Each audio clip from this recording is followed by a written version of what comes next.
Let's podcast alongside Joe Giglio. I'm Joe Ovies inside Eford Studios in downtown Raleigh, thanks to Empire Properties and thanks to Copiers Plus. Check them out online at copiers-plus.com. Print management, document management. Get everything you need to the cloud and save money in 2026. I know how it is. The year's coming to an end. You're looking back on everything. Where can you make some adjustments for the new year? Print costs, easy way to do it. And it all starts with a conversation at copiers-plus.com. I was at Invisalign last night for my kids' off-ice and player development stuff. So I was not in the building last night. Kelly went and came back with the poster, the 2006 Champs poster. These are like those NC State Fair style caricatures of all the players, right? So I know that it's supposed to be exaggerated, but that's a really bad rock print. Yeah, so that's awful. For those watching on YouTube, that like none of these caricatures ever look the way that you want them to look, right? Now I'll admit, when I was a little kid, you go to a restaurant and they had the caricatures of the celebrities, and it made you think, "Oh, the celebrity's in here."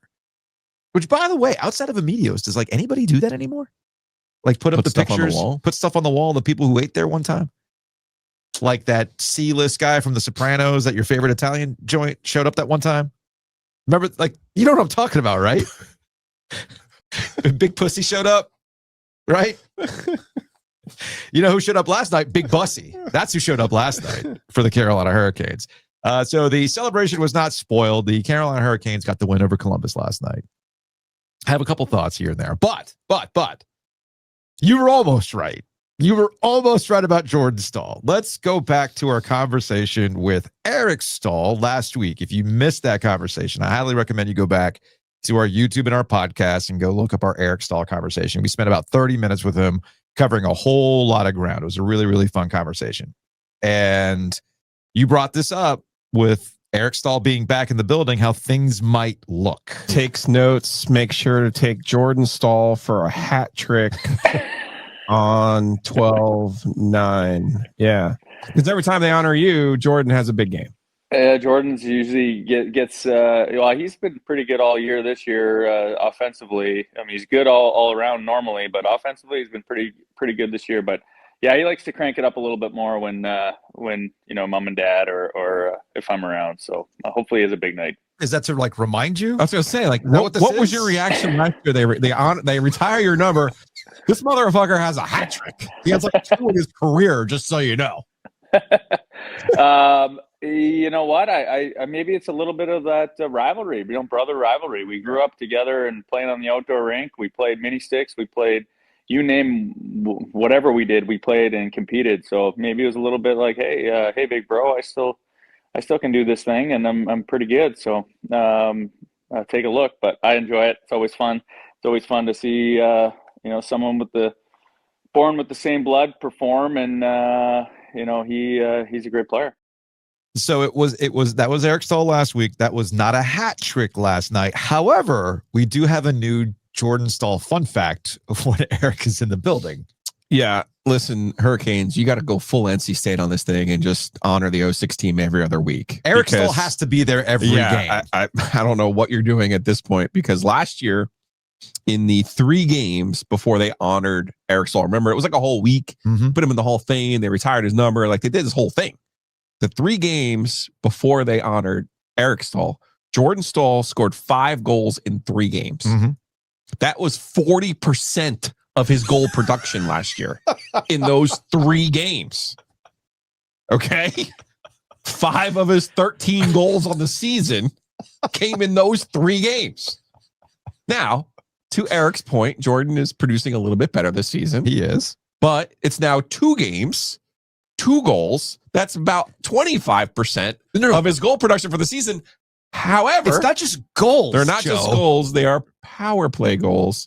They are literally his first power play goals since October of 2021. No. October of 2021. Now, of course, it's been over 5 years. Now, of course, Jordan Staal will probably tell you I haven't had many shifts on the power play since 2021 because I'm used primarily as a penalty killer, and that's my role, and yada, yada, yada. But yes, the numbers themselves, his first power play goals, which didn't make my AP story, so it disappointed me, since October 23rd 2021, also against the Columbus Blue Jackets. And by the way, that hat trick he got against the Maple Leafs last year, his first career hat trick was in 2007 against the Maple Leafs. Can't make this shit up. No, you can't. You cannot make this shit up. I love it. I absolutely love it. So I think what we've learned out of yet another celebration weekend, Eric Staal just come up with something else. Like you and I were joking about this, right? Like, so again, I got the poster here, whatever. And it's been 20 years. Got it. We're gonna do this. But I'm starting to get like those pangs of, got anything else to honor? It's kind of like, it's the 27th anniversary of the 1983 NC State championship team. You know, like how many times are you going to trot those poor guys out? I got it though. Because remember with NC State, what they'll do is they'll put like Derek Whittenberg into the Hall of Fame, the NC State Hall of Fame. You're like, oh, okay, cool. Then the next year they'll be like, well, let's put Jim Valvano. Yeah. And because now you got to celebrate. Then it was like, oh, no, you know what we haven't done yet? Put the whole 83 team. Yeah, let's do it. So they do that. So if you're the Hurricanes, you definitely do Staal. You got to do like the whole 06 team at some point. Got to. Right? So you celebrate Laviolette still out there. Hey, when Kevin Adams is no longer the general manager of the Buffalo Sabres. Can we talk to Kevin Adams again, please? I'd love to talk to Kevin again. Yeah, that'd be great. And you can honor him. And then Eric can come back. And then Jordan can, let's just do that, right? Keep going because you can have all your Corsi numbers you want, Eric Tulsky. Yeah. I've got a real simple one for you. Yeah. Get Eric Staal's ass in the building. Hey, I'm looking at Justin Williams on this thing. It's like, can you get Eric to do something for the chicken joint that's now in the building, the Willie's Chicken, right? Have him eat the Willie's Chicken. See what happens. Just keep bringing Eric back. We'll see what happens. So seeing Ray Whitney, dude. I know you were there Sunday and you saw some of those guys. Yeah. And I'm watching last night on television and I'm like, I know it's been 20 years and these guys were considered the old guys 20 years ago. Now they actually look old. Like Ray Whitney actually looks old. Chad LaRose, I was like, damn. I love Chad LaRose. I was like, damn. He came home. I might have to do that soon too. Well, we've been lulled to sleep because we talked to Eric Staal and we see Rod Brindamore. Rod Brindamore has not aged a single day. He has. If anything, really. Rod Brindamore looks better. Yeah. Eric Staal was 20. Right. So now he's 40. Yeah. Like we're just looking at him like, oh, that's like a normal progression. But when you see some of the other, and boy, Glenn Wesley, he hasn't. And Peter Laviolette, I was both of them. I'm like, you guys have it. So can we honor 02? Can we do 09? I would absolutely honor the 02 team. I think they did in 22, didn't they? Can we have an ode to Queso when Justin Falk retires? Get him back. Get him back somehow. When Jeff Skinner finally calls it career, can we like bring those all-star game vibes back? Are there too many comps though involved when you bring back these teams? So you wouldn't be able to hit your comp number for the the race to 32. The Carolina Hurricanes would bump up the comp list to maybe 29, and you don't want that. You got to we got to get to 32. You got to get to 32. Actually, I know why they won't do 02 or like 09. It's because that would require Paul Maurice coming back and having to say nice things about Paul Maurice, and the block's a little hot with Paul Maurice these days, so maybe not. Maybe not. So anyway, that was cool to see last night. A little bit of a hockey break there. Thanks to our friends at Happy and Hale. Download the app today. Let's take a break. Let's take a hockey break. Brought to you by Happy and Hale. Again, download that app. Use that promo code OG25. Again, that's OG25 on the app. Your first order, you'll get 25% off. You're running around. You're trying to balance out all the holiday sweets and the big rich meals you're having. All those holiday parties that you're having where they feed you dry cake. Hey, you're going to have to balance that out with a little Happy and Hale. So again, check them out online and download the app today. Use that promo code OG25. I almost feel like we could do like a Today in Notre Dame. Yeah, go ahead. I feel like I should call up Auditory Effects and be like, hey, I know you've done a Belichick watch. You do our social media thing. Can we do like a Today in Notre Dame? I did not have this on my bingo card. I know yesterday I put it out there on social media. This is all over some social media posts. Like Notre Dame's entire argument is that there were mean tweets, essentially, and which is pretty comical. And they had a whole press conference about this. I'll have a social media clip coming out later today where you're going in on the whole follow the money, right? As it relates to Pete Pavakwa, the AD at Notre Dame, his NBC Sports past, their relationship with NBC Sports, the Big Ten's relationship with NBC Sports. It was interesting. I was listening to some of the national college football podcasts yesterday, and you're ahead of, you're thinking 2 steps ahead now. They're still focused on scheduling arrangements and all that kind of stuff. We're looking at it from a TV perspective, and we're going to get to the point where a lot of folks are looking at Notre Dame wondering, hey, maybe you need to be the ones that spearhead this Super League thing. But that's another conversation for another day. The news of the day overnight, actually, though, was Brett Yormark, the commissioner of the Big 12, going hard in the paint for a conference commissioner, all things considered, going hard in the paint at Pete Bavacqua and Notre Dame for their reaction to the ACC.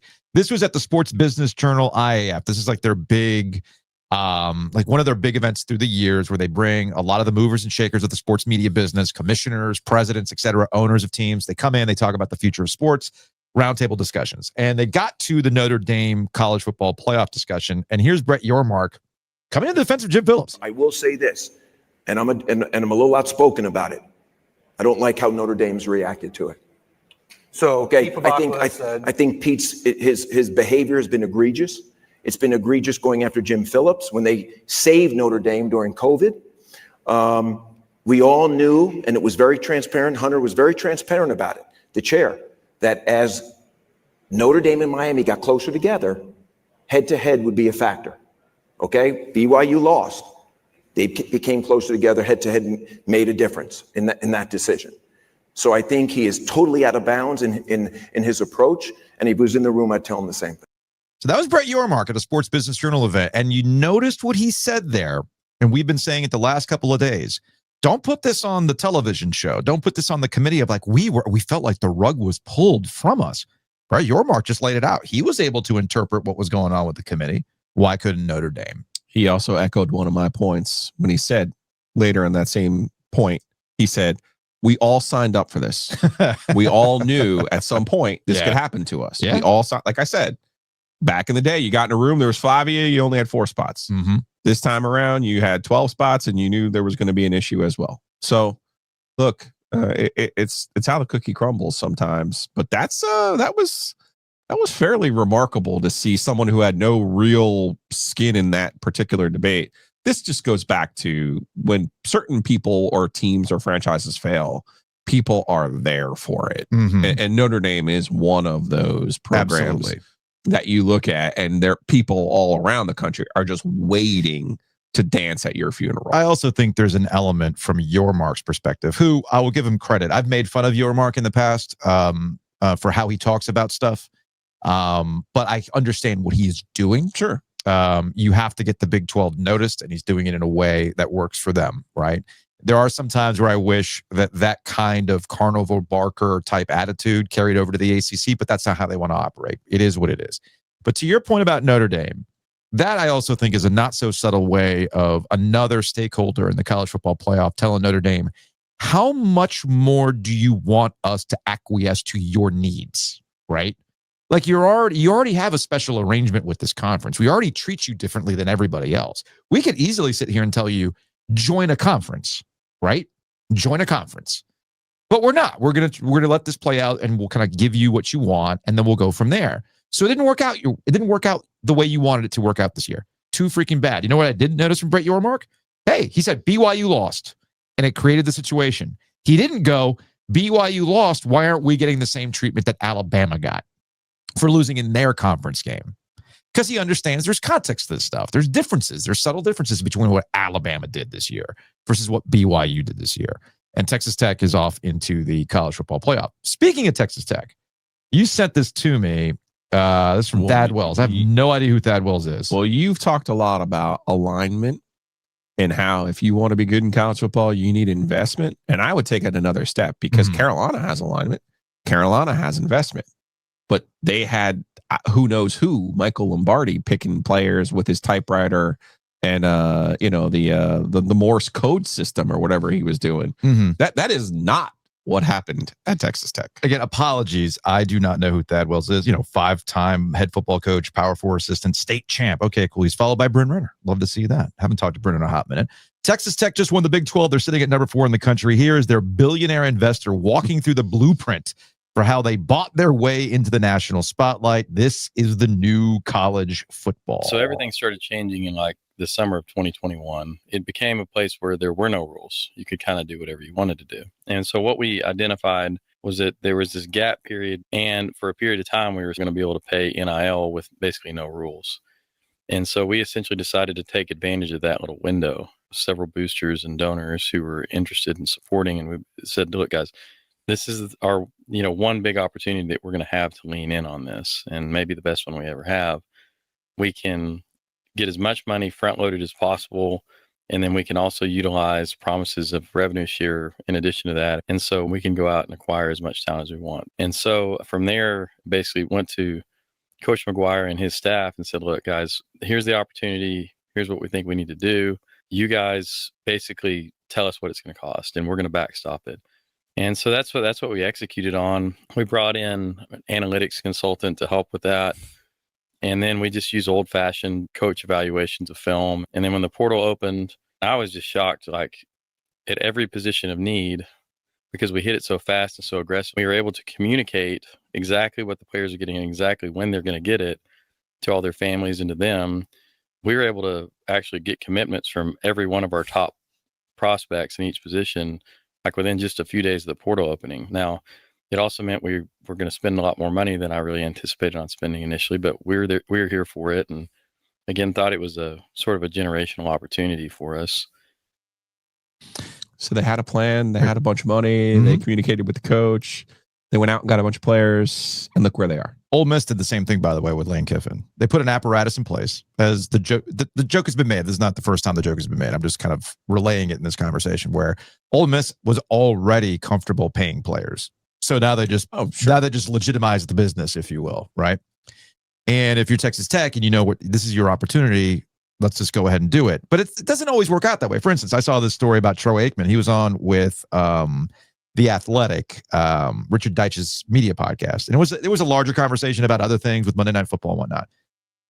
But the money quote in relation to this topic is to UCLA, Troy Aikman saying, I gave money to a kid. I won't mention who. I've done it one time at UCLA, never met the young man. He was there a year. He left after a year. I wrote a sizable check, and he went to another school. I didn't even get so much of a thank you note. So it's one of those deals to where I'm done with NIL. I want to see UCLA be successful, but I am done with it. I think this gets into the conversation of who truly has the appetite. I juxtaposed Troy Aikman, who ain't hurting for money, by the way, because we know what his Monday Night Football ESPN deal is. And then we have this billionaire investor guy from Texas A&M saying, it cost us more than we anticipated, but we were all in. They did not hesitate. They continued to do it. Whereas with Troy Aikman, and I'm sure some other money people going, well, wait a minute, why am I giving you all this money? Hey, sometimes it works, sometimes it doesn't. And now let's trickle this down a little bit to places like NC State or North Carolina, where you have to have the intestinal fortitude to deal with some ups and downs of burning through money. And maybe that's not necessarily working out. If your end goal is to get to where Texas Tech is, if your end goal is to completely reshape who you are, like Kurt Cignetti in Indiana did, there's going to be some uncomfortable cutting of checks. Maybe it works, maybe it doesn't, but you have to spend the money. And that's what gets back to where we are in the triangle. Yeah, so that's Cody Campbell, Texas Tech's billionaire energy man. Yeah. Who is also the guy who cut a check for $1 million for a softball pitcher. Okay. And obviously their basketball program, Obi Toppin, his brother Jacob Toppin, is one of the highest paid players in college basketball this year. Yeah. So, yeah, you got there's a lot going on there at Texas Tech in terms of investment. But I guess what I'm getting at is look at that process. It almost felt like listening to the Hurricanes. And when he was saying in 2006, we knew we had this chance. We know we had this opportunity that other teams weren't prepared to make. Yeah. And they took advantage of it. And look, it would have surprised me. I think all of us expect either Ohio State or Georgia to win the national championship. Okay, I think most of us do. Yes. Texas Tech, who hasn't been on one of these big showcase games nationally, I'm not going to lie to you, I have not seen Texas Tech play a football game this year. I think they're on the background one a couple of times this fall. I have not watched them play football this year. They have an amazing defense. I think, and I could be wrong, I think Texas Tech's going to be there on the last night of the season. I think they are. And I think we're going to look at this and go like, where the heck did they come from? Well, It wasn't by accident. It was by Cody Campbell's design.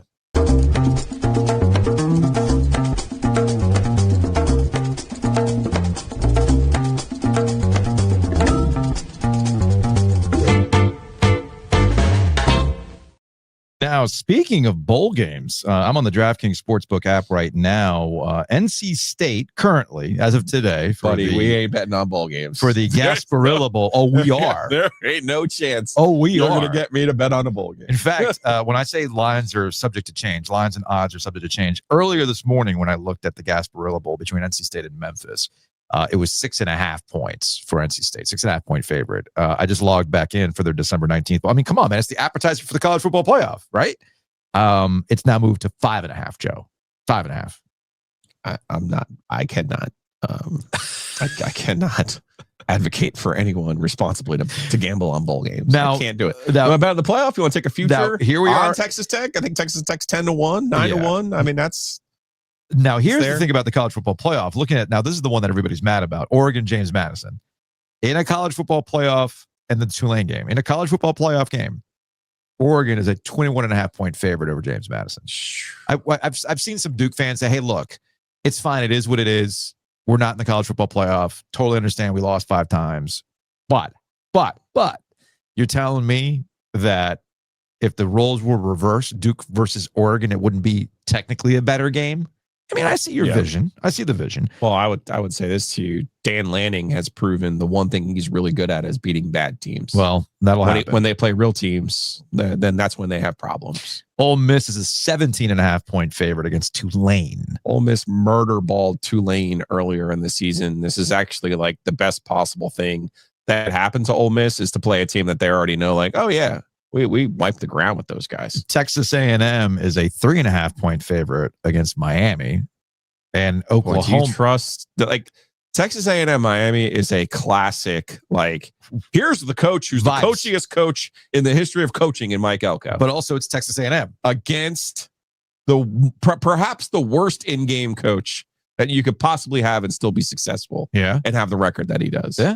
So fascinating game. There is a part of me philosophically that could never take Mario Cristobal against Mike Elko, and yet the way that Texas A&M's playing, I would be hard pressed to take Texas A&M in this game. That's another one I'm going to advise you to punt on. Meanwhile, Alabama's a 1.5 point favorite against Oklahoma. That's in Norman. Yeah. I don't see Alabama magically bouncing back and winning that game. Okay. And speaking of odds and whatnot, NC State tonight against Liberty. NC State. It's a big number. 12.5 points. It was 13.5. See, lines and odds subject to change. Maybe they were privy to our conversation before we hit record on today's podcast. Are you calling it? No. Are you calling it tonight? They can't play the way that they did on Saturday. Yeah. We'll see what Richie McKay and Liberty have up their sleeve. Is he still there? McKay's still there? Okay. For Will Wade and the the hostile takeover tonight. All jokes aside, no, they're not going to lose tonight. Tell you what, if they lose, it's a starchy number. If they lose, I'd be hesitant. Now, you want to take NC State? You take them in the second half. They've been much better in all second halves this season, except Seattle. Yeah. I guess what I'm getting at is, if they lose tonight, I'm not against going live on YouTube. If they lose tonight, then the law of the wolf kicks in on Saturday. Oh, against Kansas. You see, Will Wade. See what had happened was. You see, here's the thing. NC State shit is dead, and Will Wade's delivered a lot of promise and all these things, but you can't kill the law. No. So if they lose tonight, it guarantees they win on Saturday. Fair enough. Because he will truly then, like you said, he became NC State's coach when they lost to Seton Hall. Yes. He was there. He got his wings. But now, it isn't until you live and learn the law that you can then become a true wolf. Look, we're having fun looking at these lines. Again, lines, odds, subject to change on DraftKings. And as you know, look, hey, we're sitting here making assumptions about the college football playoff, but we all know that one touchdown can change everything. The crowd, the momentum, the game itself. It never gets old. You can feel the same rush with DraftKings Sportsbook, an official sports betting partner of the NFL. Missouri listeners, yes, you, OG fans in Missouri, I know you are out there. I look at the podcast download heat maps. I know you're there. Listen up. DraftKings Sportsbook is now live in the Show Me State. Here's the best part. New customers, bet just $5 and your bet wins. If your bet wins, you'll get $200 in bonus bets instantly. So again, if you're a new customer, $5. If your bet wins, you'll get $200 in bonus bets instantly. Download the DraftKings Sportsbook app and use that promo code OG25. Again, that's code OG25. Bet $5. Get $200 in bonus bets if your bet wins. In partnership with DraftKings, the crown is yours. Gambling problem? Call 1-800-GAMBLER. In New York, call 8778-HOPE-NY or text HOPE-NY 467-369. In Connecticut, help is available for problem gambling. Call 888-789-7777 or visit ccpg.org. Please play responsibly. On behalf of Boot Hill Casino and Resort in Kansas, pass-through of per-wager tax may apply in Illinois. 21 plus, age and eligibility varies by jurisdiction. Void in Ontario. Restrictions apply. Bet must win to receive bonus bets, which expire in 7 days. Minimum odds required. For additional terms and responsible gaming resources, see dkng.co/audio. Limited time offer. Housekeeping is brought to you by Enovana. Check them out online at enovana.com. If you have mess inside your mansion or trash in your cabana, get it clean with Enovana. As you can see, if you're watching on YouTube, I've got the full zip hoodie. It's here, patch right here. Nice. I love patch. that. We got the back. Look at that. It's all good. So I picked it up yesterday from our friends at Base 6. That first batch should be shipped out this week, so you should be getting them soon. So thanks to everybody who visited the pop-up shop and purchased hoodies, beanies, toboggans, whatever you want to call them. We appreciate that. Of course, the merch game never stops. Merch game don't sleep. So if you're still interested in buying some OG merch, may I suggest you pay a visit to The Secret Stash. Head on over to the OG.shop. Again, that's the OG.shop, and you can find some goodies on The Secret Stash. And of course, our friends at Breaking Tea, they have our Dead Logos collection. Go to breakingtea.com/OG. They've got a bunch of cool things going on right now as they get into Christmas shopping season, last minute shopping season. They got mystery teas, buy one, get one, all that kind of stuff. All you got to do is head on over to breakingtea.com/OG, and you can see our Dead Logos collection. We actually had somebody reach out to me via Instagram like, yo, what's that ACC logo about? I was like, Breaking Tea. Yesterday? Go check it out and buy yourself a hoodie. Again, that's breakingtea.com/theog. Big thanks to Whitaker and Hamer. You can check them out online at wh.lawyer. Again, that's wh.lawyer. Attorneys and counselors at law. Small business, you got some contracts you got to knock out. You want to make sure the language is right. They can do that for you. Any number of things that you need, they can handle it for you. So check them out. One-stop shop, wh.lawyer. Heck, you can even buy a house, refinance, something like that, take it to closing, and they'll handle that for you.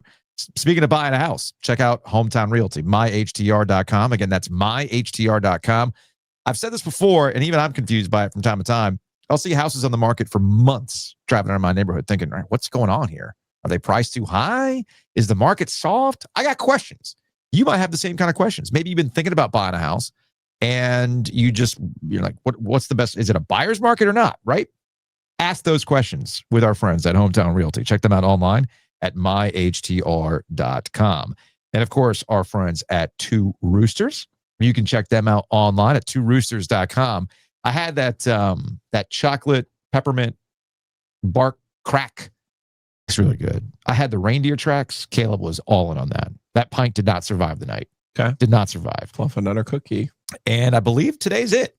This is it. Oh, to order. To For your order the 12 days of Christmas. So you got to get in on this now for the 12 days of Christmas. So head on over to tworoosters.com and by all means, get in on the goodies or just bring a pint of ice cream. We also got the ice cream cakes too that you can bring to a holiday party or just treat yourself kind of a situation. And speaking of treating yourself, we're sitting here talking about buying stuff for the holidays and whatnot.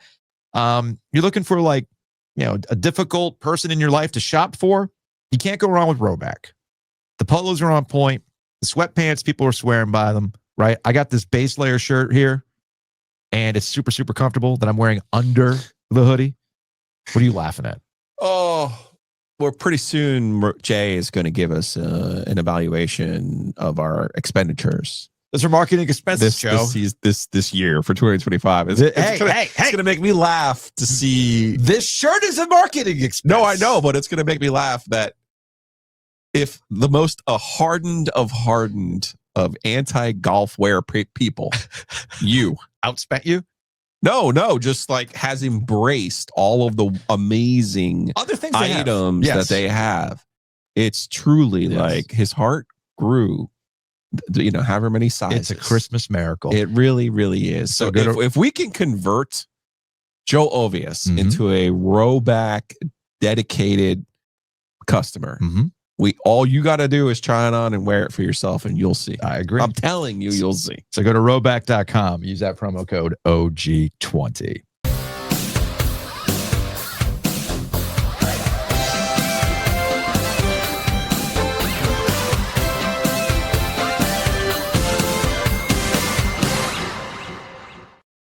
Joining us on the Heister Automotive Group hotline from the Locked On Panthers podcast is Julian Council. Tell me the Panthers have gripped the Carolinas once again without telling me. I see the number going up, Julian. I see the number go up. Panthers are back. They're in control, Joe, of their playoff fate with 4 games left to go. How about that? How about them Panthers? Nothing can be finer than to be in Carolina for a Panthers football game. Yeah, look, man, I've been doing this since 2021. And that first year, they started off 3-0, and it's been all downhill since then. But it started to tick up second half of last season, then beginning of this year. Not a great start. But since week 3, been win, loss, some shocking victories like the Rams last time out against Green Bay. And other, man, these are the same old Panther losses like the last time they played the New Orleans Saints. So they have at least been interesting, which is all I really asked for them to be and to keep people engaged. So thank you to the Panthers and to all of my audience out there for being engaged this season, because of this football team is actually something worth watching. So you said the what I feel is the correct assessment of the Carolina Panthers. They are interesting this year. Now, interesting could mean any number of things, but certainly their ups and downs, the roller coasters, have made them interesting. The losses infuriate you. The wins exhilarate you.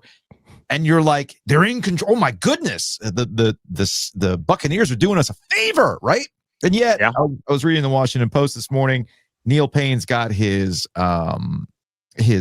percentages, his projections for the playoffs in the NFL. And despite all of this, they still have the Tampa Bay Buccaneers at 68% to win the division, and the Carolina Panthers are 32% to win the division. So there's this sinking feeling, or the thought in the back of your mind, while the Panthers have found themselves in this interesting spot, what have they done consistently this year when they have you buying what they're selling? What do they do, Julian? What do they do? As far as what they do well? No. We're in the cycle. All right. We've been talking about the Dave Doran cycle this season, right? We're in the Panthers cycle now. What do they do when they have you back in? Oh, well, they score points and Bryce Young looks good. And then the next week, they don't score points and Bryce Young looks bad. So that's the genesis of this conversation. How the hell do they get themselves out of this cycle when it's sitting right there for them with 2 games against the fading Tampa Bay Buccaneers? Come on now. Yeah, this is the time for them to quit the whole let's be good one week, let's be awful the next week cycle that they've been in, which, hey, if you're sitting here at 7-6 and you've had the win-loss yo-yo of the season, you're very clearly a just average team. Now, in the NFC South, that may be good enough. 9-8, if you win the right 2 games, may be good enough for you to win the division and go to the playoffs. How do they find that week-to-week consistency? Man, they got to find some balance. And I found it interesting on Monday when Dave Canal was saying that they have finally found their identity and that's being balanced. When I look at that, it's like, what are you talking about, man? There's been 2 games this season where they've had any balance offensively. I would say that was the Cowboys game where Bryce still didn't throw for 200 yards in that game. And then last time out against the Rams. Other than that, it's either been they've ran the ball well, they've thrown the ball well, occasionally, like rarely, or they've just been absolutely inept offensively. So if they're able to just find a way with Chuba and with Rico to keep those guys fresh and balanced in the run game and have them perform like they played against the Rams, and Bryce can take care of the ball first and foremost and find some opportunities down the field potentially to guys like McMillan and now Coker, then they have an opportunity to find that balance that Dave Canales allegedly believes that they have found based off of really just one game they played last time out. You know what I really hate, Julian? When people for teams, or either a fan of the team or the GM of the team, or like even the PR person says to you last year, like, no, just wait till we get Derek Brown back. No. You'll see. Wait till we get JC Horn back. And you're like, on what planet do you think one person's going to make that big of a difference?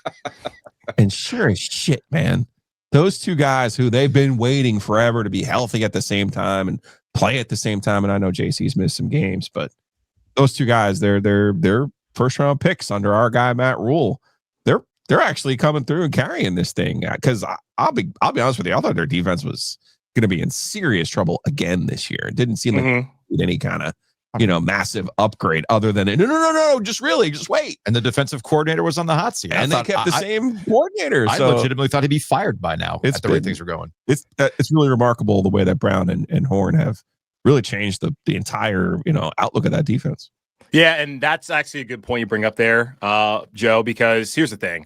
Last year, everyone's talking about let's fire Gerald Rivera. All the fans are saying that. And every single week, Dave Canales is saying he likes the scheme. The scheme is not the problem. So if the scheme's not the problem, then what's the problem?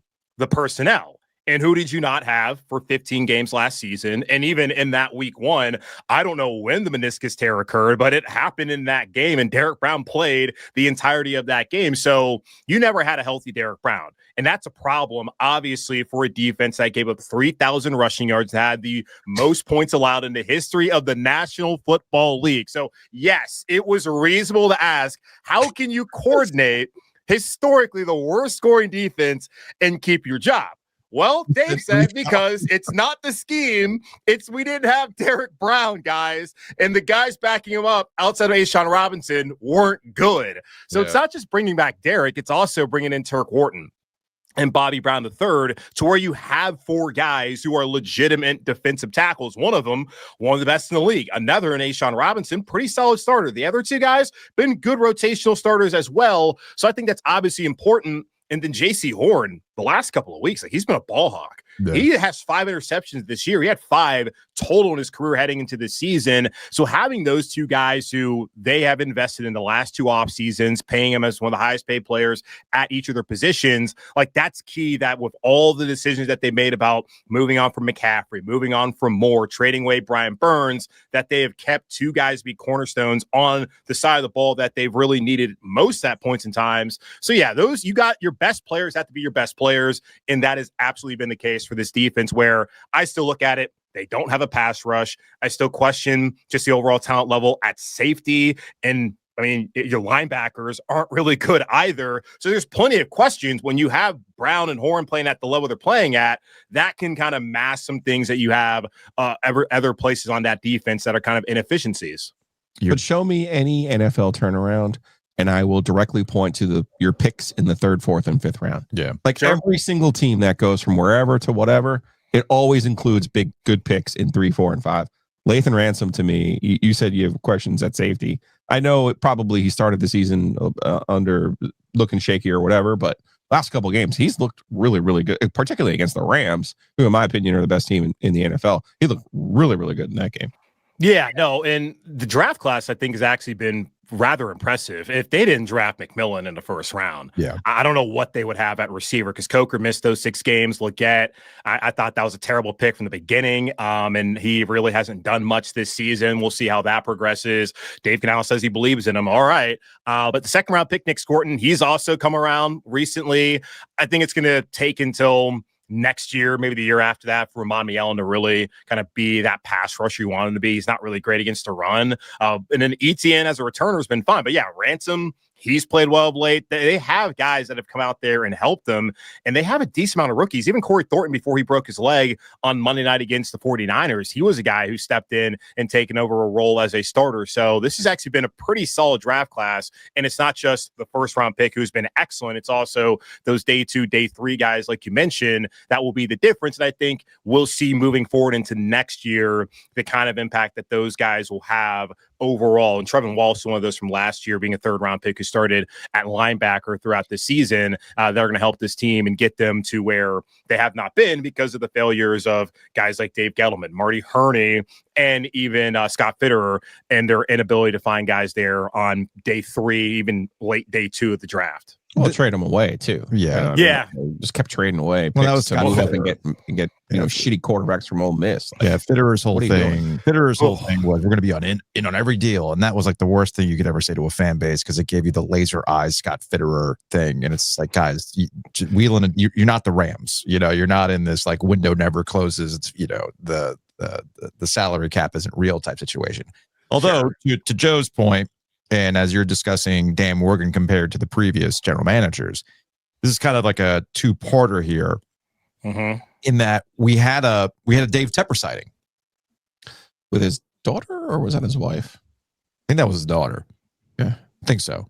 Could be wrong. That picture I sent you, I was like, who is he with in this picture? Yeah, where was he at? No, hold on a second. You had sent. You know what? Like, now who is this? Hold on a second. Yeah, now I mean, we live in a market where Bill Belichick's 50 years older than his girlfriend. So I mean, that's par for the only Dave Tepper sighting I know is the Christmas thing they did on Tuesday night. Yeah, it was on Tuesday. That's what I'm talking about. Actually, I think that's his wife. That's his wife. It's definitely his wife. Yeah, it's this Mike K. I'm actually. It's because my.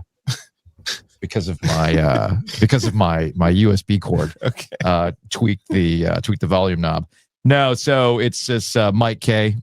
tweet video that he talked to David Tepper, a rare sighting of David Tepper. That's Nicole. Still very loud. Okay. Yeah, and I saw everybody was at that. I think I got invited to that, but I don't care about what you don't get invited to that.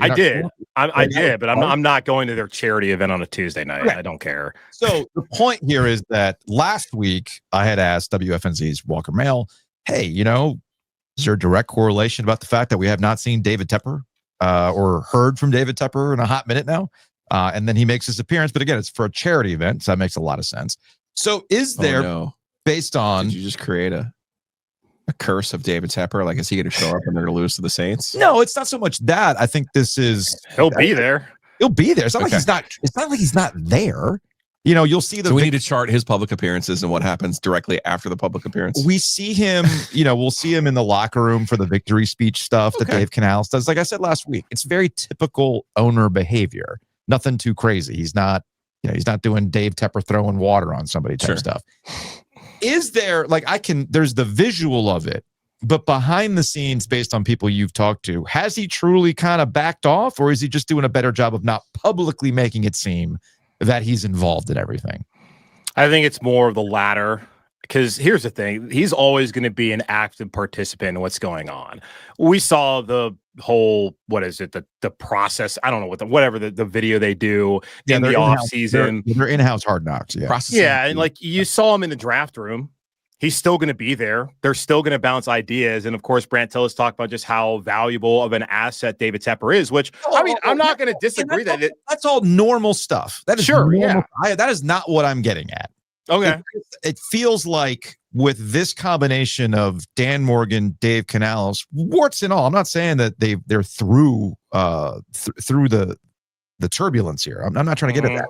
But we're talking about, like, as Giglio mentioned, we're talking about draft picks that seem to be hitting. They seem to be they're smarter. Rico Dowdle. They're smarter about their pickups. They're smarter about their future draft assets and things like that. They're not just wheeling a deal all the time. And is this like, Tepper finally kind of backing off a little bit. Maybe he's also kind of learning on the job as well. Like, maybe we should actually build, like I said, I wanted to, rather than trying to force feed this thing and microwave it. Yeah, I think so. I think finally they're being patient because you looked at it. They kept just trying to just skip steps. Yeah. And he's gotten a lot of things wrong. Even when you look at Charlotte FC, like I talked about this on Wednesday, like when they hired their first manager, they sacked him after 14 games. Right. And then they hired his interim and that did not work out. Then they went out and got a real manager in Dean Smith, who's taken him to the playoffs the last 2 years. Well, when you hire somebody named Dean Smith, you're going to win. Yeah, obviously, especially in this state. So it took a while there to get things figured out. And that was a brand new organization. And he had Ron. Then he went to Matt. Then obviously he had Frank Reich for a time period. And now he has Dave. So it's taken time to get the right guy in place. He kept Marty, went to Scott, now has Dan. So I think eventually, and this is the thing, like you're going to learn as an owner, even though we all want this guy to be perfect. And he came in, there was a lot of excitement about the money that he was going to bring and all the differences that from Richardson to Tepper, as far as the way they're going to operate, that you felt like, okay, they're going to be more of a big boy kind of organization instead of being kind of like a mom and pop shop like Jerry ran it. But obviously there were some benefits to how Jerry ran it, because obviously they went to 2 Super Bowls where they have not even made the playoffs since David Tepper has taken over. So yeah, I do think that there's been a shift in just his approach, more so than more patience than whether he's actually kind of been more hands-off. Because I still think he's very active in what goes on, but these guys have had more autonomy. Like you go back to last year, I mean, Tepper wanted Bryce to be the quarterback. The decision to bench Bryce was made by Dave Canales. So that told you right then and there that, okay, well, if he is allowed to make that decision for the guy that David and Nicole really wanted, then you have to give him some credit that he's been able to take a step back and allow guys to do their job. So let's never get it twisted. Like he still is meeting weekly with the head coach and he's still very involved in what goes on. It's just there's been a more relaxed, patient approach to how things have gone, just based off of all the failures that they've had over the past couple of years since he's owned the team. Your sports code switching there was phenomenal, by the way, when you said that he sacked the soccer player. That was on the pitch. By the way, my dad, you don't get fired, you get sacked. I love the word sacked, man. It's so good. I feel better. Like if you get fired in America, it's like, yeah, he was sacked. Like, oh, you know what? That's not so bad. I saw my parents yesterday, and he's going to go to the World Cup game in Atlanta to go see Spain. I mean, you got money? You got like, money like that? What are we doing here? That's what I said. I asked my dad, I'm like, I mean, I know the Bank of Ovies has helped fund some OG media endeavors, but what are we sitting on here, Dad? Right, like they got me doing these game time reads, talking about the World Cup. You know, obviously game time secondary market, and I'm saying like going to the World Cup is now realistic. It's like, y'all, if you're buying tickets off game time, God love them. Apparently, these aren't going to be good. These aren't going to be cheap prices. Because I look at tickets just go see. Because I was looking at it for whatever reason. Well, because my fiance was in South Carolina, said she wanted to go to the Clemson game. I'm looking at the tickets for the Clemson South Carolina games, like $300. These two teams are awful. So if that's the price for that, how much do you think a World Cup in Atlanta is going to be on the secondary market? I was up in Newark, Delaware, a while back, and the Eagles and the Giants were playing at the Link. And I had I've been so spoiled by Panthers secondary market where you can get into an NFL game for $50. Yeah. You know, maybe even less, you know, especially earlier in the season. Get in price obstructed view was $350. I was like, nah, I'm good. I'm good on that one. But I mean, clearly with the Panthers, the interest is back there. Now, okay. So wait, now Charlotte didn't get it because we might as well give Tepper. We're giving a lot of love to Tepper. We might as well bang on him here a little bit. That Charlotte did not get to host in the World Cup. No, and rightfully so. They gave it to a lot of cities that have had like a strong soccer presence for years. And Team USA is only playing in Seattle and LA, which is where they should be. Or like KC would be the other place I'd say they should play at. Okay. I mean, Miami, my dad originally got tickets to go to Miami thinking Spain was going to be there. Yeah. And instead it's like Paraguay versus somebody else. He's like, okay. So then he saw where Spain was in Atlanta, so he quickly pivoted to go get the tickets in Atlanta. Okay. So I mean, those are two pretty sizable cities. But they are going to host, I think, some friendlies with Team USA prior to the World Cup. Yeah, that'll work. I'm not paying for that. That'll be like $400 for just go see Pulisic play for 30 minutes. Yeah. Also, the other thing about Bank of America Stadium, it's turf now, right? I'm assuming they would put grass on. They put grass on for international soccer events. That's right. They'll flip it. That's right. I forgot they can just go ahead and flip it for that. Yeah, people will let the women tear up any part of their body. They don't care about that. No, but for the men it's require required. actual grass. Yes, Yeah. they actually require grass. All right, back to the Panthers after that quick side. It's just that kind of show today. It's all good. It's all good. How do you feel, Julian, about eating at 5:00? So no, get Julian. Let him have a Caleb Wilson. No, we're gonna get to that. Let him break off a Caleb Wilson. I got one more Panthers thing before I had jotted down. We need 10 years for his team to be fucking good. We need basketball. I was gonna say we're gonna get to that. It's like I have one more Panthers thing before we talk some hoops. Sure. Because sometimes this becomes podcast therapy for Julian. Of course, he has to talk about the Panthers every day on Locked On. So let's give him a little bit of outlet for hoops. All right. Yesterday we were joking about Philip Rivers. Philip Rivers. I said yesterday, by the time you hear the podcast, he's likely going to be suiting up for the Colts. And sure enough, we ended up getting that. He's going to be suiting up for the Colts at 44. And I got to think that this has, maybe I'm making too much of, maybe I'm making too much of this, but I think I'm right.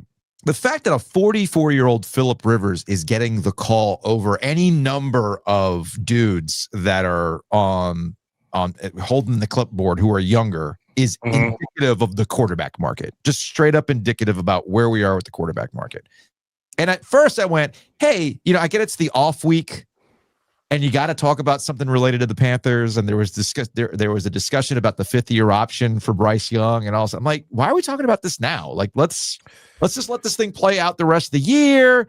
We can worry about it next summer. Like, why are we talking about this now?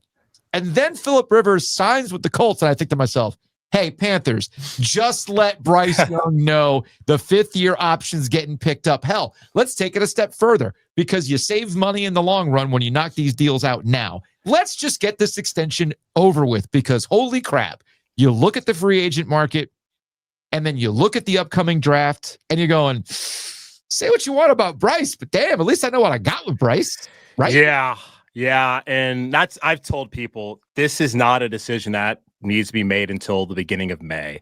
We are 6 months away from them having to make this decision. We don't have to talk about it. Philip Rivers changed my opinion. I disagree. Just do it now. Do it now. Well, I mean, look, I think that in all likelihood are going to do it. Dan Graziano, this is the reason why it came up last week because I saw him in the press box there for the Rams game and I was like, what are you doing here? And then I read the article, or at least someone sent it to me. I was like, that's why he's here. And of course, the fucking aggregator has made it to where it's expected to happen, even though it's not a report. It's just him talking to Jeremy Fowler and his thoughts after having conversations throughout the week of Panther officials that he expected to happen, even though there were still 5 games at that point in time to be played. Now 4 now. So look, I think that when you look at the market, as you're talking about, Fernando Mendoza, I guess, is going to win the Heisman Trophy, whatever. I don't really care about that. I don't think that, he looks fine. That doesn't really excite me. And they're not going to be in position to get him anyways. By all accounts, Dante Moore is going back to Oregon, which I think is the right decision. Ty Simpson, I feel like he should be back at Bama. Is that a guy that you want? One in the draft? I don't know. But Drew Aller, I don't think Aller was any good to begin with. The Cade Klubnik of it all, when there was talk about him being a top pick, I was like, have y'all watched him? This is the same guy who against Florida State decided, no, let's not hand it off. Let's check and throw the ball out to Tyler Brown, incomplete. This guy who on 4th and goal ran his own play. Dabo should have wrung his neck and never played him again after those 2 bullshit decisions. So I don't know how Cade Klubnik my point for me. You're making my point for me. I know. So yes, there's a bunch of the quarterback. There's not anybody in college who's going to come out that's going to be better than what you have in all likelihood. I just don't see it. So yeah, and looking at the options, veteran options. Mac Jones, people said, oh, go get Mac Jones. Well, he's not a free agent. You'd have to trade for him. And San Francisco has no incentive to trade away Mac Jones when they're a team that's trying to win a Super Bowl every year. And they have a quarterback in Brock Purdy who has had an injury history, whether it's been his elbow back in the NFC title game or what's been going on with him this year with the turf toe. So, yeah, the options weren't going to be great. You want to have Jameis just for the laughs? Come on. So, yeah, I think, honestly, Bryce is going to be here on the roster regardless next year.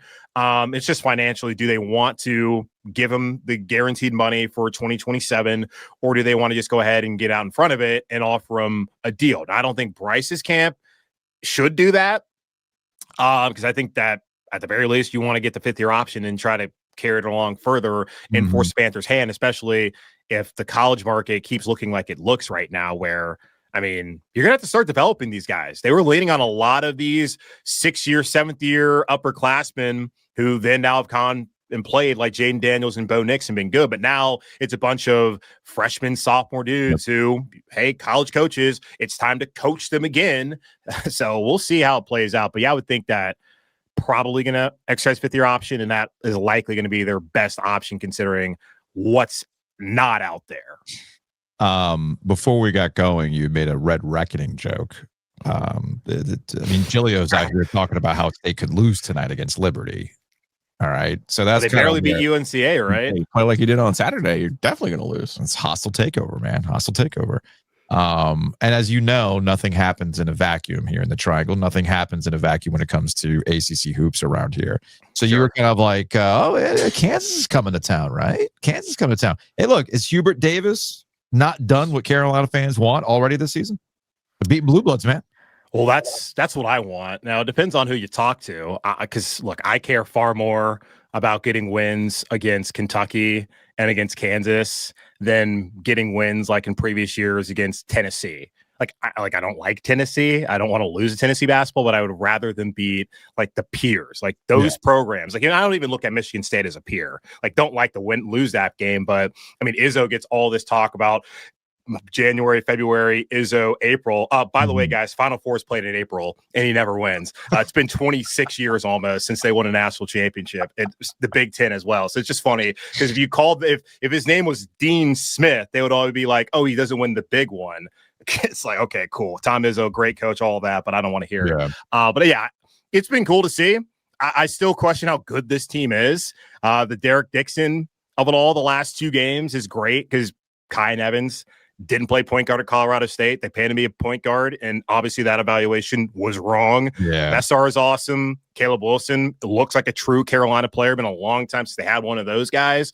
And then when Seth Trimble comes back, he's a good player. So I look at, there's 4 guys, in my opinion, on that roster who should be wearing that uniform. Everybody else, they're not Carolina players.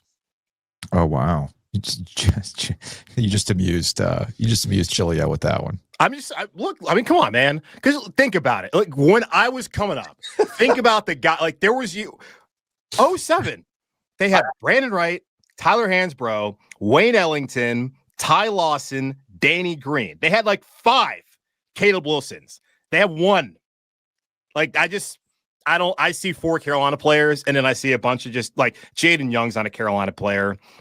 James Brown's not a Carolina player. Any of those other guys, like Jaron Stevenson, he's not. There's so many just like run of the mill dudes who could be. Bill Stevenson coming back because he was coming home. Please, he is. They would be no better at Seton Hall or at any of these random programs in the Big Ten. They're just interchangeable parts. There's 4 guys who truly meet the standard. You're asking for a level of college basketball that doesn't exist anymore. Oh, I know. And as your point guard. I have my standards, and I'm not going to lower them. People can lower them because of NIL and how things have changed. I'm not going to do that. My expectation every single year, especially in this terrible conference, is to be top 4 and make it to the second weekend. That's the standard that's been built since the 20s. Hell, so that's how I look at it. But yeah, they look fine. I mean, they're 7-1. That's great. Right. But they look okay. He's not a Carolina guy. There's only one real actual Carolina guy. They look fine. I thought we were going today. I'm going to be honest. I thought we were going to get send some flowers over there. Are you kidding? For what? Kansas is not good. Kentucky's not good. They haven't beaten a good team yet. So, guys, talk to me. They beat Duke or Louisville, true title contenders, then fine. We can have a conversation about what this team can do. But until then, all right, you're beating the teams you should beat, and you lost to Michigan State, who obviously is a good basketball team. Yeah, they're a good team, man. Yeah, they're good. They're fine. We'll see. We'll talk to me in March. Talk to me when you beat Duke or Louisville. Talk to me in March. We'll see where they're at the end of the day. That's what matters. Not prepared for that. I kind of was. Julian's just proving. Georgetown's actually a pretty good team. Yeah, but Julian's proven the point, though. Julian's proven the point. There's a certain expectation when it comes to Carolina basketball. Yeah, we're supposed to be, we beat Kentucky. Yeah, we beat Kansas. Yeah, you're supposed to be able to do that. Act like you're not there before. Yeah, you're not supposed to be like, I mean, look, okay, fine. In my lifetime, they hadn't beaten Kansas. So I don't know what it's like to beat Kansas. And in all the games that I'm glad to win finally, but you couldn't have won in 08. You couldn't have won then. You had to go down 40-12. I'm never getting over the horrors of that Saturday evening, wailing on the floor of my parents' house. I'm never getting over that trauma. So yeah, finally, and they hadn't won at Rupp since 07. Is that true? That was insane. So yeah. Cool. They beat their. I want to see them win those games, but I'm not going to go crazy over the start so far. There's so much more that needs to be achieved for me to feel like this is actually headed in the right direction. And I'm already looking at the roster, they don't have a backup. Now, a lot of that is Lubin's people, because they could have had Jalen Washington back, but they chose Lubin and then he burned them, which is fine. Red Reckoning, that's going great right now. Just playing more minutes, Will, because that's going to be the difference. You have an undersized center. You literally have people like Rob Doster and Jeff Goodman clowning you because you guys don't have a real center. But hey, you got it. You got it figured out. Can't wait for that game in Raleigh. They're definitely not clowning. Goodman finally had to admit this week, maybe we shouldn't have. Maybe we shouldn't have gassed up this coach. He's a good coach. We might have made a mistake there, but we were just so excited. I caught a little bit of Field of 68, and this was after they lost to Auburn, right? Yeah. And Goodman did. I mean, but it actually Auburn, who then made 4 3-pointers in their next game and lost by 30 at Arizona. That Auburn team. Hey, number one team in the country, Arizona. Percentages. Nah, I think the way Julian's talking, the way we talk, I understood why guys like Doster and Goodman were hype about Will Wade, because I said this when Will Wade got hired. They like him. NC State hired somebody who the basketball Illuminati like. And all you got to do is pay attention to the college basketball universe to figure out real quick. I mean, hell, Julian, you just kind of nailed it when we talked about Tom Izzo. All these dudes fucking love Tom Izzo. So they'll look past your fun facts about Tom Izzo in April, right?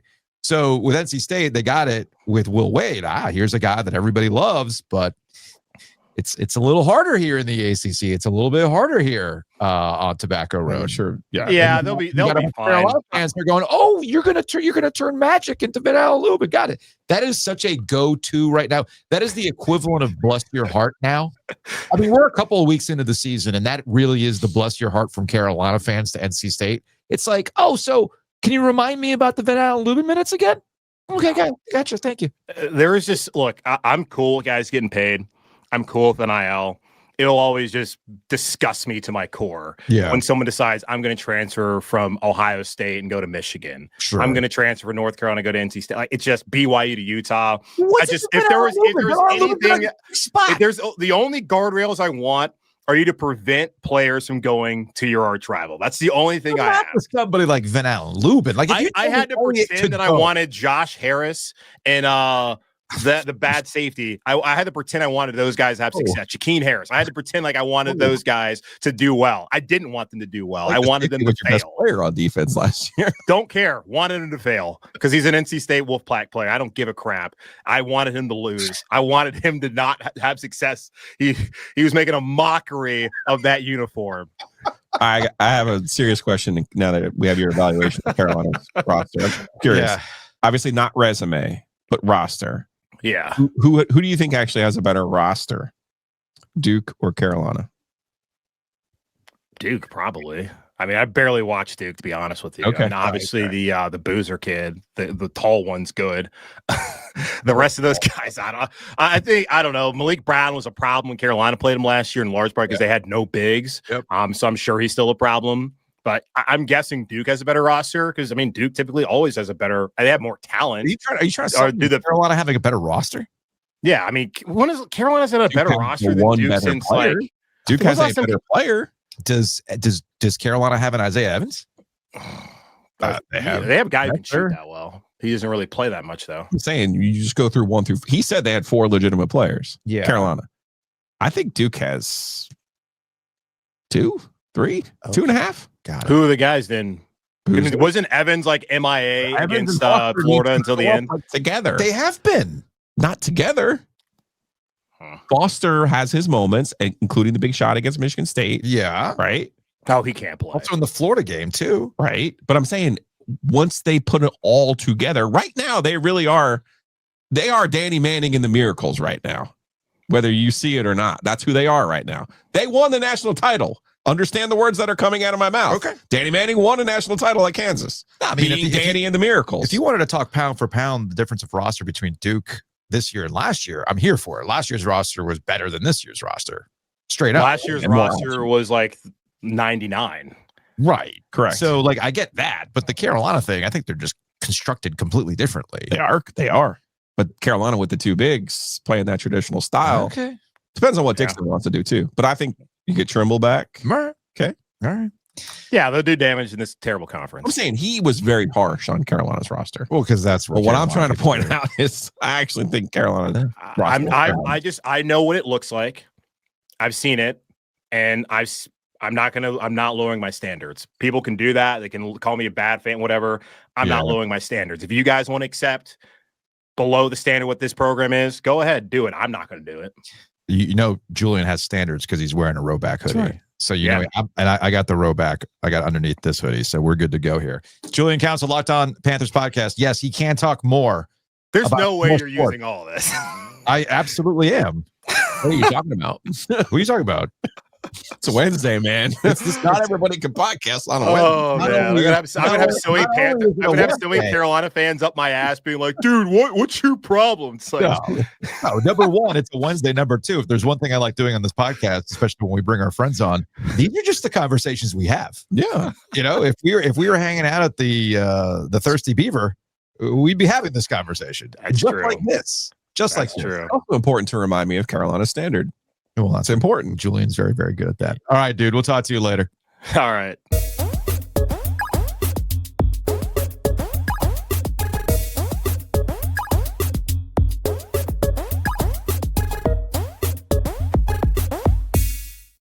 Big thanks to Matt Davis over at State Farm. You can check him out online at insuregarner.com or call him directly at 919-779-8277. Financial planning is something they do as well. Home, auto, nailed it. They got you. Save money.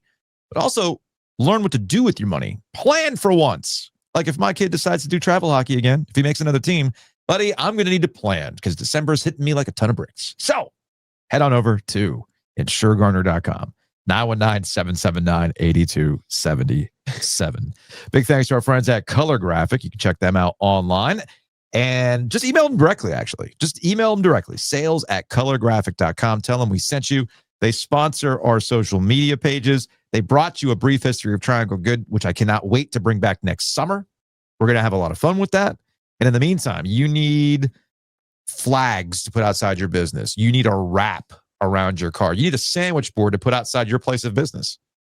They can do that for you. You need the cycle of Dave Doran. Oh, coming soon. Coming soon. Is this what's happening? Yes. Okay. I'm looking forward to that. So hit him up, sales@colorgraphic.com. And he's actually going to get me a solo cup like adhesive so that we can move the solo cup to the different points of the cycle to let everyone know where we are in the cycle. So all next year, when we're in the cycle, we just say, move the cup, we're on our way. I love it. No big deal. That is the most radio thing ever. I'm proud of you. Thank you. I'm very proud of you to have the little solo cup that indicates where we are in the cycle. Speaking of cycles, we are not in a mosquito cycle right now with all this cold weather below freezing. Yeah, the mosquitoes are done for the year, for real. But they'll be back before you know it. And it's not too early to start thinking about treatments in 2026. So bundle and save. Go to bugsbite.com for Mosquito Authority and Pest Authority. And of course, our friends at Bloom and Blinds, they want your blinds. They want to buy your old busted blinds. Find out more by calling them directly at 919-980-9815. Again, that's 919-980-9815. Chris and the crew are going to buy your blinds. Save money on getting some new blinds. That's awesome.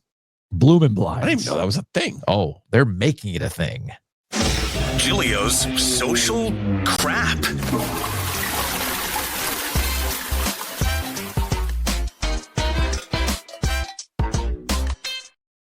been a while since we've done one of these. By the way, that fun little intro that we do, the music and the big voice and all that stuff, it's brought to you by our friends over at Auditory Effects. There's such a thing as a sonic brand, believe it or not. We have an aesthetic. It's kind of janky, but polished. You always like to talk about polish. We'll take it up to another level with polish with our friends at Auditory Effects. A sonic brand, like when a show starts, if you're a podcast getting up off the ground, you do presentations, all that stuff. Auditory Effects sonic branding libraries are affordable, accessible, and you can buy out royalty-free, high-res audio files delivered to you in seconds.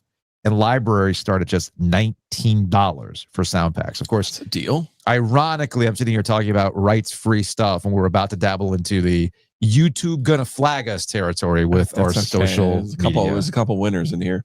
With our social media crap. All right, let's start with this report from Fox Atlanta.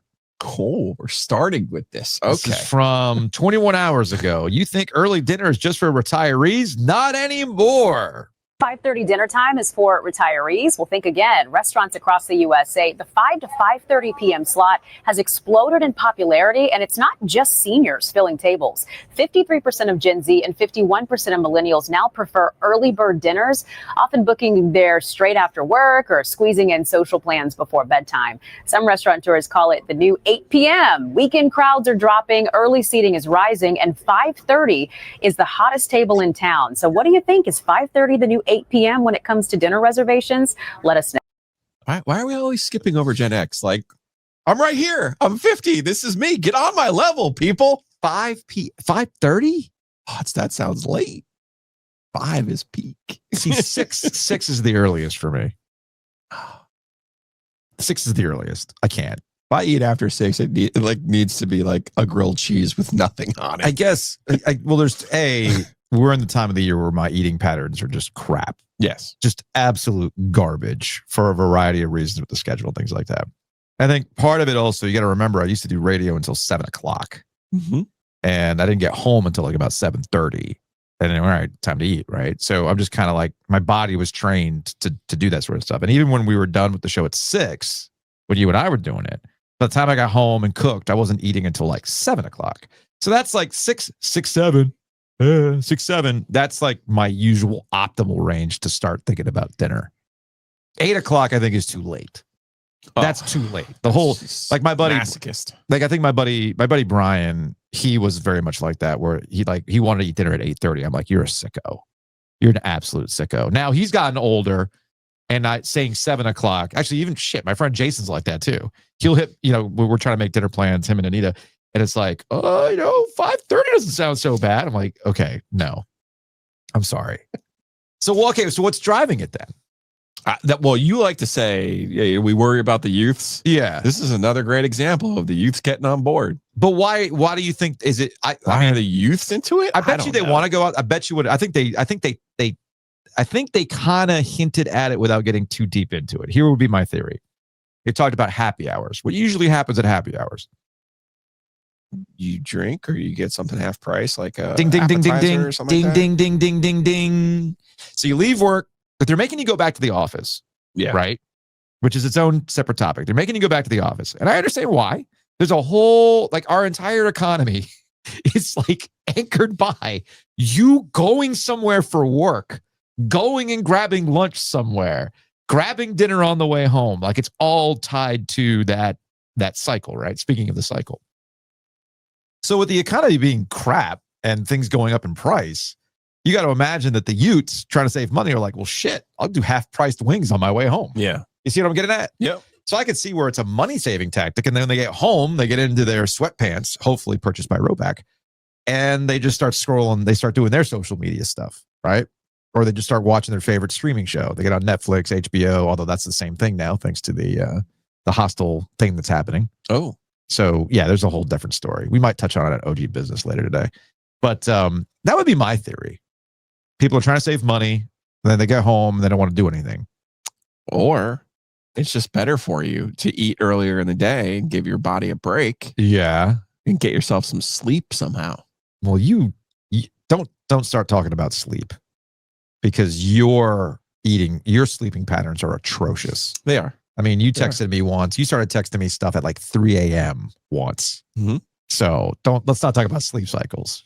Like you're the weirdo in this one. Speaking of food, this is from the Brooklyn Nets. What's your bagel order? Oh, you okay now. This is not going to trigger me, is it? You're going to have to play the whole thing. Okay. No, like turning it off after like one person does something stupid. And this is me.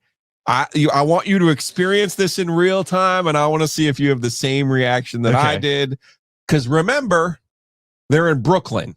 Yeah. The home of the fucking bagel. I mean, when the ACC tournament was in Barclays, there's a spot right around the corner, Bergen Bagel, whatever it is. It's like in the same spot. Shout out to Rand who wanted the Buddy of the Elf, the Buddy of the Elf special. Yep. Like I need the strawberry cream cheese with my cinnamon raisin.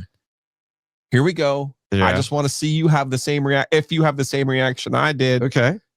All right. Here we go. This is from the Brooklyn Nets. What's your bagel order? Bagel order. Plain bagel with strawberry cream cheese. I don't eat bagels. I don't go order bagels of any sort. Definitely love an everything bagel, bacon, egg, and cheese with some jelly. Salmon and avocado. I'll probably just do a cinnamon bagel toasted, cut in half, no cream cheese. Bacon, egg, and cheese with a plain bagel, slightly toasted. Easy money. An everything bagel with regular cream cheese, or if I have a sweet tooth, I'm going to go cinnamon raisin bagel with strawberry cream cheese. I like Panera. I've been going to Panera ever since I was a little kid. I like their cinnamon toast crunch bagel with their hazelnut cream cheese. Definitely. Is that it? Is that it? I'm in Brooklyn. I'm going to Panera. Does he go to Sbarro for a slice? I need an authentic New York slice. Is that what that is? Takes notes. Never draft Michael Porter Jr. Never bet on Michael Porter Jr. Well, I guess his brother. I should have said that. Because Chante's like, hey. we can explain this fairly easily. We can make something work. You're there. in Brooklyn. There's a bagel place in the arena. What are you doing? And this is no knock on Panera. There's nothing wrong with Panera. I have a perfectly healthy relationship with Panera. There's nothing wrong with them. But they're not a corporate champion, but I'm just saying. In Brooklyn. The treat of that was I couldn't remember why I sent it to you. And then I was like, oh, now I do. Now I remember. This was sent to us by one of our listeners. Hey, it's Giglio. And it's the meme. Congrats, team. Company made $4.9 billion in profits this year. And we wanted to do something special for you guys. And it's the pizza party. I would take pizza. It was the pizza party with the liters of soda.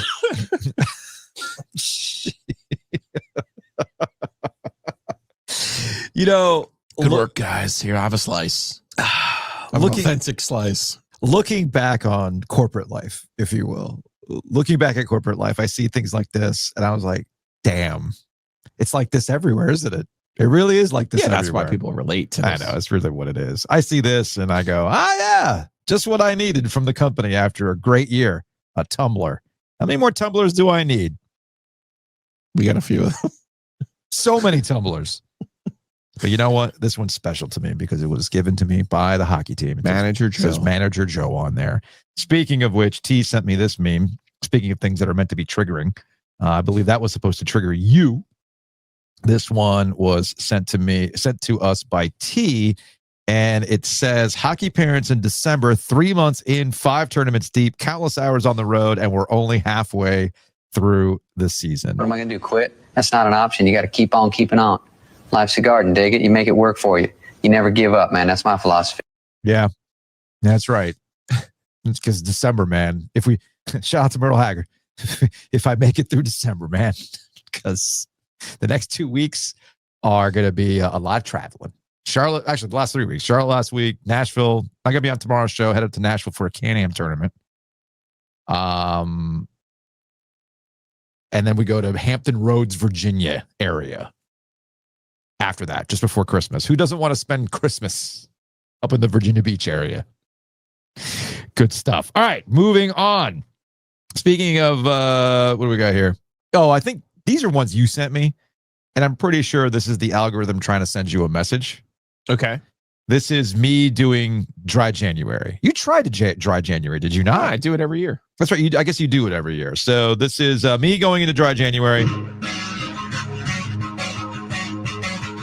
Okay, I'm not going to play this music because it get me in trouble. It's an old biker going right off the ramp. Right off the ramp. Like how? I will say, I have attempted dry Januaries, and after about a week of dry January, sometimes those beers be looking at me kind of like, hey, girl. Hey. I mean, it's just a beer. What's the big deal? Now, this is you after I saw you at a tailgate. Oh, yeah. Me when I realized that I the can't Carolina pound game. 15 beers on a weeknight and then feel normal the next day. Yeah, this is you, dude. This is the algorithm trying to send you a message. It's John Elway. I can't do it physically anymore. And that's really hard for me to say. That is you. That really is you. Again, the algorithm is trying to send you a message, man. Really trying to send you a message. And finally, this is so good. Finally, you sent this to me. This is playing rap for seniors, but disguising it as jazz. Moving calm, start no trouble with me. Trying to keep it peaceful is a struggle for me. Don't pull up at 6 a.m. to cuddle with me. You know how I like it when you love me. I don't want to die for them to miss me. Yes, to see the things that they're wishing on me. Hope I got some brothers that'll lift me. They could tell the story, it was different with me. God's plan. God's plan. I hold back sometimes, I won't, I feel good sometimes, I don't, I finesse down Western Road. At first, I thought he was doing Chance the Rapper until I realized, oh, wait, no, it's God's Drake. Plan. It's God's plan. My bad. That's good. He's at a senior home playing rap songs. I enjoyed that. I absolutely enjoyed that. There is your social media dump.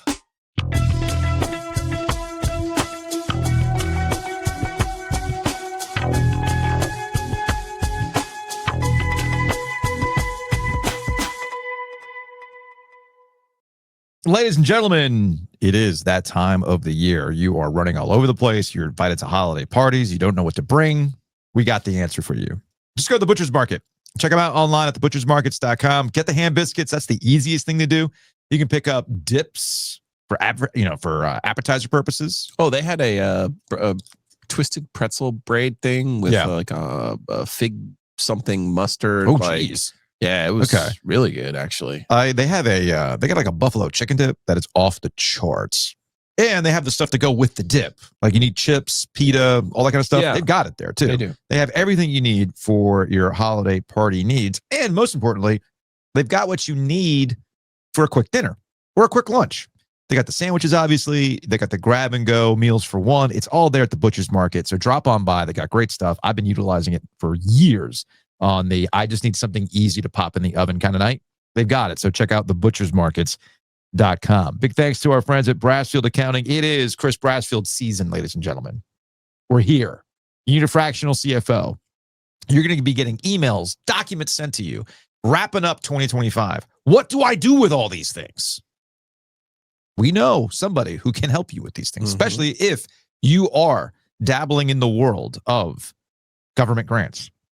That is very, very important stuff. And Chris Brassfield is a fractional CFO who can help you out with that. Well, he's in Homer, Alaska, and can help you remotely. They do have an office in the RTP. So check it out online at brassfieldaccounting.com. Again, that's brassfieldaccounting.com. And after another season's worth of travel hockey and the holidays, because buying hockey things are not cheap, or you have a kid who's a musician and he really likes a new amp or something like that. I can talk about these things because he doesn't listen to the podcast. You're like, where the hell am I going to get all this money? I got to consolidate debt. I really got to consolidate debt. We tap into your number one resource. That's where Miller Lending comes in. So check them out online at millerlending.com. Call them directly at 919-447-3377, or again, visit them online at millerlending.com. Tell them we sent you. Speaking of the Butcher's Market, you'll get a gift basket from the Butcher's Market when you take that thing to close, and you'll get a game-worn rowback. You want this shirt, I'll send it to you. Or you could get a new one. I'll send you this large shirt if you want. Just saying. It'll smell like Degree deodorant. Spray? Yeah, I have spray. Wow. I moved on to spray a long time ago. It's more expensive, but yeah, but it does a better job. Honestly, does a better job. I mean, could be worse. I could be going like natural. You don't want that. You don't want that. So go to millerlending.com, 919-447-3377.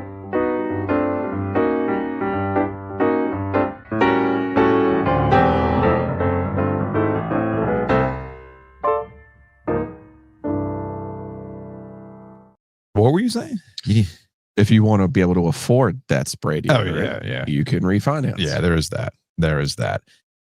From James Curl, I would have been very disappointed in my former sports editor had he said 10 less kids and not corrected himself. But thankfully, a moment later, he says 10 fewer, and he preserved his legacy. I'm here for you, Curly Fry. In real time. I tried. You notice in the social media clip, I had to include that to make sure that people were not completely thrown off by you saying 10 less instead of 10 fewer, which you did correct yourself. Let's see. From Bill, White Whale. I forgot that the 2006 Stanley Cup playoff mantra was "It's in your blood." I don't remember that. I forgot that too. I always remember like this is hockey. When you go the Rising. Well, The Rising was the song that they used. They used the Bruce song, The Rising. Yeah. I forgot that this was Whatever It Takes. Whatever It Takes, all that kind of your stuff. blood. I don't remember that one. I forgot about that one. I also thought it was something else. Seems It was not Pepsi. But regardless, I'm just glad that these exist, because the way the urban legend works for that 2006 Eastern Conference Finals matchup against Buffalo is that after night one, when they handed out all those pint glasses, they never appeared again because everybody was smashing them. All right, let's go to what do we got here?